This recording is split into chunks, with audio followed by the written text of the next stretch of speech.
नमस्कार दोस्तों, मेरा नाम है सचिन चौरसिया और आज हम फंडामेंटल के इस अगले सीरीज में बात करने वाले हैं कि आरओई क्या होता है, किसी भी कंपनी का आरओई होता क्या है और आरओई कैलकुलेट कैसे करते हैं, किसी भी कंपनी के लिए पेट मार्जिन क्या होता है और इसे कैसे कैलकुलेट किया जाता है। अब बात करते हैं कि पेट मार्जिन क्या होता है।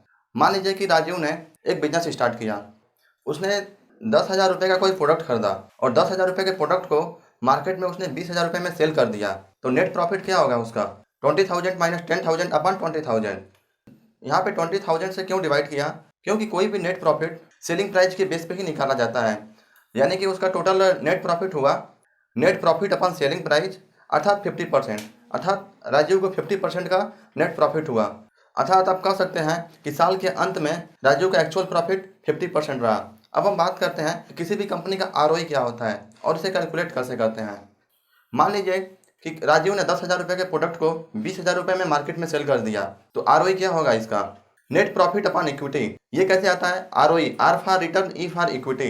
यानी कि आरओई इक्विटी के बेस पे ही निकाला जाता है। इक्विटी क्या होता है? जो भी आपके पास है, जो भी आपका कैपिटल है, वो आपका इक्विटी होता है। मान लीजिए कि आप कोई बिजनेस स्टार्ट कर रहे हैं, 100 रुपये से कोई बिजनेस स्टार्ट कर रहे हैं, जिसमें 80 रुपये आपका लगा हो और 20 रुपये आपके दोस्त का लगा हो। उस 20 रुपये के बदले आप अपने प्रॉफिट का कुछ हिस्सा अपने दोस्त को देने वाले हों। तो यहाँ पे इक्विटी 80 प्लस 20, यानी कि 80 प्लस 20 100 रुपीज़ होगा। लेकिन अगर दूसरे केस में बात करें तो कोई बिजनेस अगर आप 100 रुपये में स्टार्ट कर रहे हो, जिसमें 80 रुपये तो आपका लगा हुआ है और 20 रुपये आपके दोस्त का लगा हुआ है, लेकिन आप उस 20 रुपये के बदले अपने दोस्त को ब्याज चुकाने वाले हों, इंटरेस्ट चुकाने वाले हों, तो यहाँ पे 20 रुपये डेप्ट कहलाएगा, अर्थात लोन कहलाएगा। तो यहाँ पे केवल इक्विटी 80 रुपये ही होगा। तो आरओई क्या होगा? नेट प्रॉफिट, यानी कि 20,000 माइनस 10,000 इक्वल टू 10,000, यानी कि net profit upon equity. Equity कितना था इसमें? 10,000। तो आपका नेट प्रॉफिट हुआ 10,000 अपॉन 10,000, यानी कि 100%। यानी कि इस केस में आरओई कितना हुआ? 100%। यानी कि रिटर्न, इक्विटी का रिटर्न जो हुआ 100% हुआ। आप कह सकते हैं कि जितना इक्विटी है उसका डबल रिटर्न हुआ। इसको कुछ और एग्जाम्पल के साथ बात करते हैं। जैसे मान लीजिए राजेश ने कोई 100 रुपये में कोई बिजनेस स्टार्ट किया और साल के अंत में उसे 20 रुपये का प्रॉफिट होता है। तो नेट टोटल उसका कितना होगा? नेट प्रॉफिट होगा 20 रुपीज़ और टोटल होगा उसके पास 120 रुपीज़। तो यहाँ पे आरओई क्या होगा? Net profit upon equity. Equity कितनी है? 100 रुपीज़, यानी कि नेट प्रॉफिट 20 अपॉन 100, यानी कि 20%। तो यहाँ पे उसका आरओई हुआ 20%। अगर नेट मार्जिन निकालें तो net profit upon selling price. Selling price हुआ 100 रुपये के प्रोडक्ट को उसने 120 में बेचा है, तो सेलिंग प्राइस हुआ 120 रुपीज़, यानी कि 20 अपॉन 120, यानी कि 60.6%। अब कोई दूसरा एग्जाम्पल देखते हैं। अगर हम दूसरा एग्जाम्पल बात करें, जैसे मान लीजिए राजीव ने 100 रुपये में कोई बिजनेस स्टार्ट करता है, जिसमें 50 रुपये तो राजीव के हैं और 50 रुपये उसके दोस्त के उसमें लगे हुए हैं, जिसको बाद में उसे इंटरेस्ट के साथ उसको चुकाना है। अर्थात आप कह सकते हैं कि वो 50 रुपये बिजनेस के लिए लोन लिया है। तो टोटल, और साल के अंत में उसे 20 रुपये का फ़ायदा होता है। तो टोटल उसके पास साल के अंत में 120 रुपये होते हैं। और इसमें इक्विटी कितना हुआ? केवल 50 रुपीज़, क्योंकि 50 रुपये वो लोन लिया हुआ है। तो यहाँ पे आरओई क्या होगा? नेट प्रॉफिट अपॉन इक्विटी, यानी कि 20 अपॉन 50, ये हुआ उसका आरओई।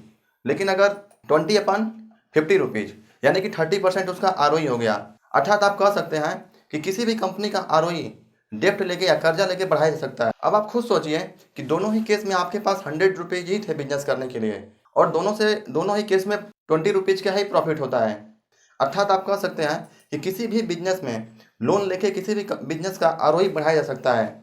इसी तरह शेयर मार्केट में भी बहुत सारी ऐसी कंपनियां हैं जो ज़्यादा कर्ज लेकर, ज़्यादा लोन लेकर अपने बिजनेस का आरओई बढ़ा लेती हैं। अब आप कह सकते हैं कि आपको कोई ऐसी कंपनी चाहिए जिसका आरओई तो बहुत अच्छा हो, लेकिन बिजनेस पे उस कंपनी पे लोन ना हो, या लोन हो भी तो बहुत कम हो। चलिए अब अपने कंप्यूटर स्क्रीन पे चल के कुछ प्रैक्टिकल एग्जांपल के साथ देखते हैं। इसका आरओई यहाँ पे है 11.95%। अर्थात जो इसका इक्विटी है उसके रिटर्न में लगभग इसका रिटर्न जो है 11.95% के आसपास है। और इसकी प्रमोटर होल्डिंग देखिए, जो कल बताया था कि ओनर की ओनरशिप उसके बिजनेस में कितने परसेंट है, ये उसका प्रमोटर होल्डिंग होता है।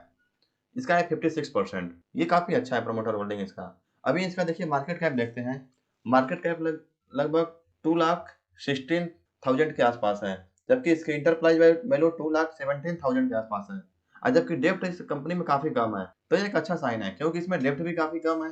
लेकिन इसका आरओई जनरली किसी भी कंपनी का 20 के आसपास होना चाहिए, लेकिन 11% सिर्फ आरओई के बेस पे आप इसको जज नहीं कर सकते। इसके बाकी भी पैरामीटर काफ़ी ठीक दिख रहे हैं। क्योंकि इसकी अभी तो करंट प्राइस है लगभग 7,100 यानी कि 7,182 रुपए के आसपास है। ये देखिए इसका पी रेशियो भी काफी अच्छा है, 54 के आसपास है। अर्निंग पर शेयर देखिए इसका, एक शेयर्स के बदले लगभग 131 रुपीज की प्रॉफिट दे रही है। और भी काफी पैरामीटर होते हैं किसी भी स्टॉक को बाई करने से जज करने के लिए। इन सारे पैरामीटर के बारे में आपको देखना हो, अगर जानना हो तो इसका कई सारे वीडियो में पहले बता चुका हूँ, काफी डिटेल में इन सब चीजों को बताया हूँ। आप जाके उनको देखिए, उसके बाद ये एनालिसिस देखिए। और भी कुछ कंपनी है जिसके बारे में मैं देखता हूँ, जैसे देखिए एक बोस है जो मैकेनिकल की कंपनी, देखिए उसका डाटा है, उसका आरओई काफी कम है, लगभग 7.06% ही है आरओई ये। लेकिन इसका देखिए और भी बाकी आरओई तो काफी कम है, लेकिन इसकी देखिए प्रमोटर होल्डिंग काफी अच्छा है, इसके बिजनेस के ओनर की ओनरशिप काफी अच्छी है, लगभग 70% के आसपास है। और सबसे अच्छी बात कंपनी की क्या है कि इस कंपनी में बिल्कुल डेट है ही नहीं है, कंपनी ने बिल्कुल कर्जा नहीं लिया है। और उससे भी अच्छी बात देखिए इसमें कि मार्केट कैप इसका लगभग 34,000 करोड़ के आसपास है, जबकि इंटरप्राइज वैल्यू 32,000 करोड़ के आसपास है।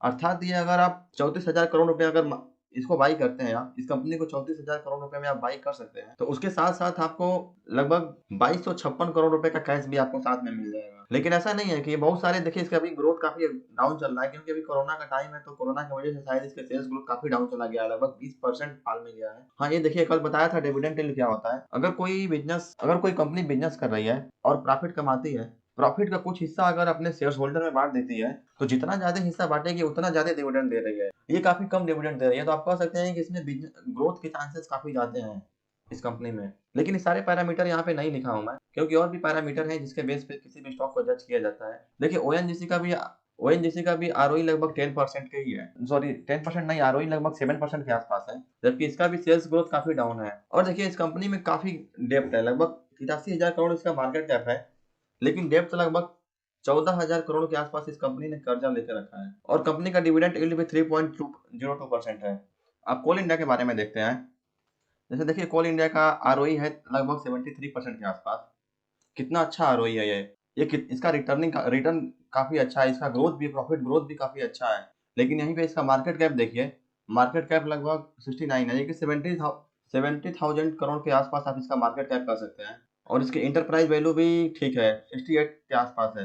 लेकिन सबसे अच्छी बात इस कंपनी की क्या है कि इस कंपनी में डेप्ट बिल्कुल नहीं है, इस कंपनी ने बिल्कुल ही कर्ज नहीं लिया है, जबकि इस कंपनी में लगभग 1,000 करोड़ रुपए का कैश पड़ा हुआ है। यहाँ पे देखिए कर्सर, मेरे माउस के कर्सर को देखिए, यहाँ पे लगभग 1,000 करोड़ रुपए का कैश पड़ा हुआ है। अर्थात अगर आप 69,000 करोड़ में अगर इस कंपनी को खरीदते हैं, तो इसके साथ साथ आपको ये कैश भी मिलेगा। और इस कंपनी में बिल्कुल ही डेप्ट नहीं है। अब इसकी प्रमोटर होल्डिंग देखते हैं। देखिए लगभग 66% इस कंपनी की प्रमोटर होल्डिंग है, अर्थात इस कंपनी के मालिक का लगभग इसमें 66% का शेयर है। और यहीं पे इसका डिविडेंड यील्ड चेक करते हैं। डिविडेंड यील्ड क्या होता है? डिविडेंड यील्ड का मतलब होता है कि अगर कोई कंपनी बिजनेस कर रही है, तो अपने प्रॉफिट का कितना हिस्सा और किस रूप में अपने शेयर होल्डर में बांट रही है। जो जितना प्रॉफिट का जितना हिस्सा बांटती है, उतना ज्यादा डिविडेंड यील्ड होता है। लेकिन इसका एक और टर्म भी है कि अगर डिविडेंड यील्ड कोई कंपनी ज्यादा दे रही है, तो ये मानना होता है कि हाँ उसके पास ग्रोथ की संभावनाएं नहीं है, इसलिए वो अपने पैसे को, जो उसके पास कैश होगा, पैसा जो प्रॉफिट से आएगा, वो अपने बिजनेस के ग्रोथ में लगाने के बजाय वो डिविडेंड के रूप में अपने शेयर होल्डर को बांट देगी।